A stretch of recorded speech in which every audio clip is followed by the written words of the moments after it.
On va parler dans cette section de résolution de systèmes de deux équations linéaires à deux inconnues. Donc, deux équations linéaires à deux inconnues. Donc il y a beaucoup de méthodes pour les résoudre. Mais ici, on va privilégier la méthode de substitution qui est en fait assez facile, notamment lorsqu'on a des systèmes à deux équations à deux inconnues. Pour des systèmes de taille supérieure, 3 équations, 4, ce n'est pas pratique. Mais pour des systèmes 2 fois 2, c'est vraiment assez pratique. D'abord, graphiquement, qu'est-ce que veut dire une équation linéaire?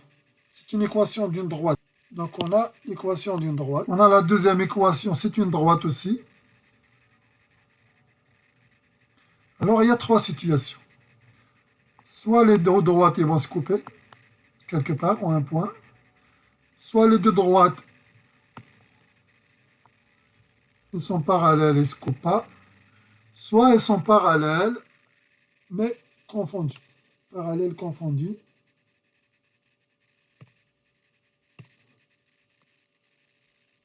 C'est la même droite finalement. Okay. Donc il y a trois situations. La première situation, l'équation va admettre une seule solution. On s'intéresse à la résolution des deux équations. Donc les deux équations doivent être vraies. Donc ici les solutions, ce sont en fait un couple XY. Donc c'est un point. Dans un plan cartésien, c'est un point. Si le point XY appartient à cette droite, ça veut dire que c'est une solution de l'équation x plus 2y égale à 0. S'il appartient à la deuxième droite, ça veut dire qu'il est solution de la deuxième équation. S'il appartient aux deux, ça veut dire que c'est une solution des deux équations. Donc c'est une solution de tout le système. Donc une solution du système de deux équations, c'est un point d'intersection entre les deux droites s'il existe. Si les deux droites sont parallèles, distinctes, on est dans la situation 2. Pas de solution. Donc ici, une seule solution. Une seule solution. La solution, c'est un couple XY. Okay? C'est les coordonnées des points d'intersection de la droite. Dans la situation 2, pas de solution. Et la situation 3, une infinité de solutions. Donc une infinité de solutions. C'est la même équation, en fait, les deux droites ont la même équation. Okay? Donc on peut prendre les exemples. Là où il y a une infinité de solutions, on peut imaginer un système 2x plus 3y égale 5. Et un autre, c'est la même équation, mais il peut être donné de façon différente. Par exemple, 4x plus 6y égale 10. On a l'impression qu'elles sont différentes, mais vraiment, c'est l'équation de la même droite. Okay? C'est l'équation de la même droite. Donc ici, une infinité de solutions. Une infinité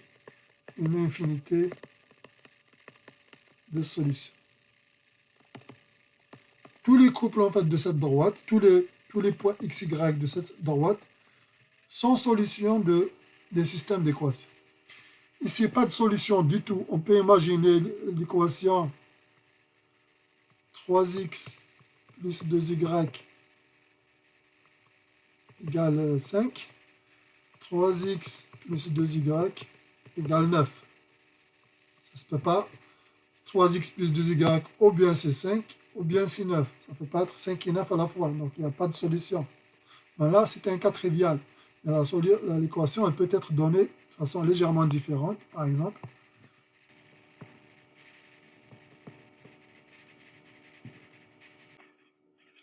Voilà donc pour le deuxième cas, le système d'équation n'admet pas de solution. Et on peut avoir les cas 1, tas de cas qu'on verra par la suite. On peut donner juste comme ça un exemple au hasard.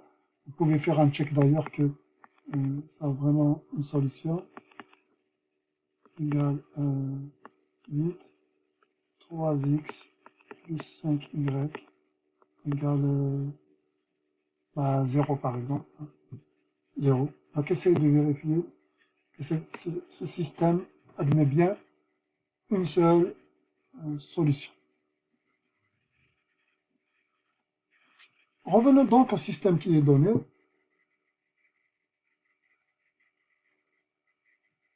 Donc maintenant, on a vu que l'ensemble des solutions possibles ici, soit une seule solution, soit il n'y a pas de solution, soit une infinie. Donc on ne peut pas trouver deux solutions, on ne peut pas trouver 8 solutions. Soit c'est une solution, ça sera bien sûr un couple XY. S'il y a une solution, c'est un couple.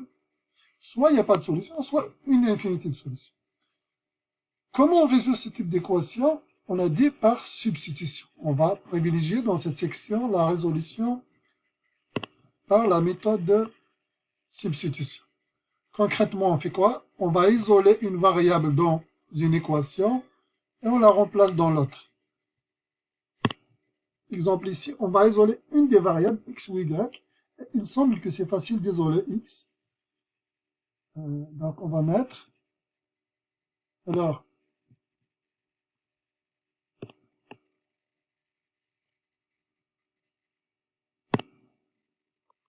on va mettre le signe équivalent, parce que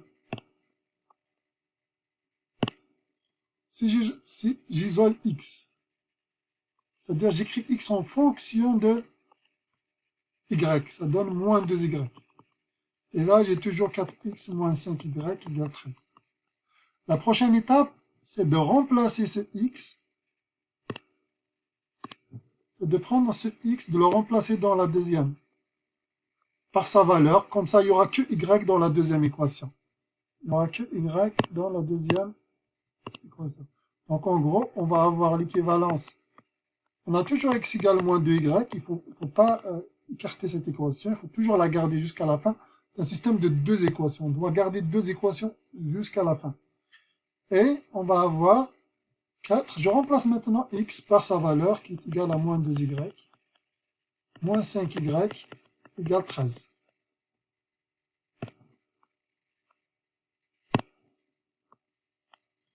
Équivalent. Je garde toujours l'équation x égale moins 2y. Ici, moins 2y. Et là, je remplace finalement 4 fois moins 2y, moins 8y, moins 5y, moins 8, moins 5, moins 13. Moins 13y égale 13. Équivalent, finalement, y en bas, on trouve sa valeur, c'est combien? C'est tout simplement moins 1. Et x toujours égale moins 2y. Et là, donc, je trouve maintenant y, c'est moins 1. Et x qui est égal à moins 2y, ça donne 2. Voilà donc une seule solution. Le système admet une seule solution. Donc, je vais passer ici.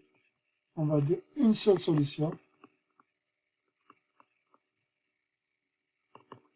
C'est le couple de moins 1. Vous pouvez faire un check en remplaçant dans chaque équation et voir que c'est vraiment, elle résout les deux équations à la fois. Donc, le couple de moins 1 résout les deux équations à la fois. Parlons du numéro 3.15, le même principe.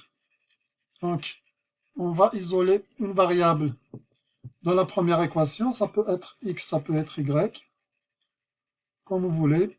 Et puis, on fait la même démarche comme précédemment et on aboutit au résultat suivant.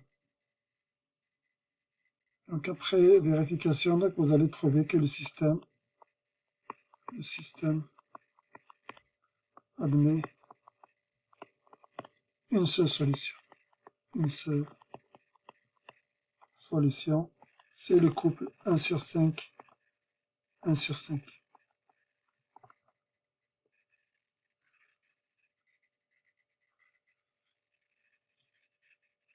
Parlons maintenant de 3.16, déterminer trois nombres pairs consécutifs tels que leur somme vaut 402. Donc il y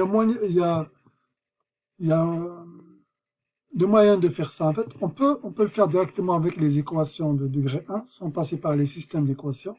On peut imaginer que le nombre pair s'écrit sous la forme de n. Okay. Donc les nombres consécutifs, on peut écrire les trois nombres consécutifs sont 2n, 2n plus 2 et 2n plus 4. Et donc l'équation, donc ça c'est les trois nombres consécutifs. Et donc l'équation dit leur somme, donc 2n plus 2n plus 2 plus 2n plus 4 égale 402. Ça vous permet donc de résoudre le système directement avec les équations de degré 1. Répondons à la question à l'aide des systèmes d'équations. Donc on va écrire soit x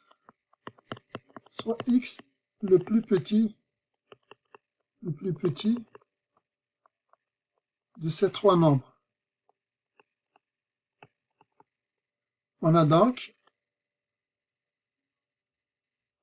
x égale, l'équation donne x plus 2 plus x plus 4 égale 402. Or, on sait que le x il est pair, donc x forcément s'écrit comme 2n. Donc on a un système de deux équations avec les inconnus x et n. Par substitution, on va prendre x qui est égal à 2n, on va le remplacer dans la première équation. Donc on va avoir 2n plus 2n plus 2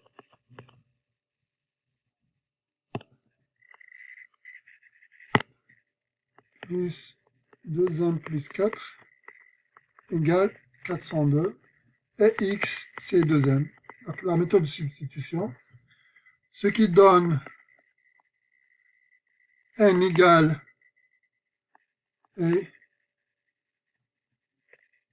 66. Et x, donc, c'est 2n. X, donc, c'est 132. Déterminer trois nombres pairs consécutifs.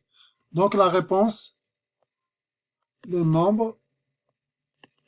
trois nombres sont, on a défini x le plus petit, donc, forcément, 132, 134, 136.